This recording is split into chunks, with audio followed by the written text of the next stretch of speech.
Hi, நான் பாஸ்கர் பேசுகிறேன். நான் வந்து ஹெர்பல் லைஃப் இண்டிபெண்டன்ட் அசோசியேட். இன்றைக்கான சாப்டர் என்ன அப்படின்னா பிசிஓடி, பிசிஓஎஸ். இந்த மாதிரி நிறைய பீப்புள் ஒரு நாளில் வந்து பார்த்திங்கன்னா 3லேருந்து 5 பேர் வந்து பார்த்திங்கன்னா விசிட் பண்ணுறாங்க.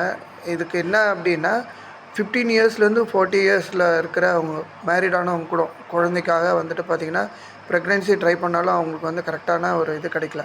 சரி, இதுக்கு என்னென்ன சிம்டம்ஸ் வந்து பார்த்திங்கன்னா மெயினாக என்னென்னா பிம்பிள்ஸ் ஃபேஸில் நிறையா வருது, ஹார்மோன்ஸு, ஹேர் க்ரோத்து, ஒரே உமனுக்கு இந்த மாதிரியான எஃபெக்ட்ஸ் இருக்கிறப்போ என்ன ஆகுதுன்னா வெயிட் லாஸ் வந்து பெஸ்ட்டு ரெமடியாக இருக்குது. ஸோ நிறைய ரிசர்ச்சில் வந்து இதுதான் ரெக்கமெண்ட் பண்ணுறாங்க. வெயிட் கெயினில் இருக்கிறவங்க கூட வந்து பார்த்திங்கன்னா இந்த மாதிரி ஹெல்த் இஷ்யூஸ் இருக்கிறவங்க நான் பார்த்துருக்கேன். ஸோ இந்த இதில் வந்து எப்படி சக்ஸஸ் ஆகுது அப்படின்னா நாங்கள் நியூட்ரிஷன் மூலியமாக அவங்களுக்கு வந்து பார்த்திங்கன்னா இந்த வெயிட் லாஸ் பண்ணுற அந்த ப்ராசஸில் டாக்டர்ஸே வந்து பார்த்திங்கன்னா நிறைய பேர் எங்ககிட்ட வந்து இந்த வெயிட் லாஸ் ப்ராசஸ் வந்து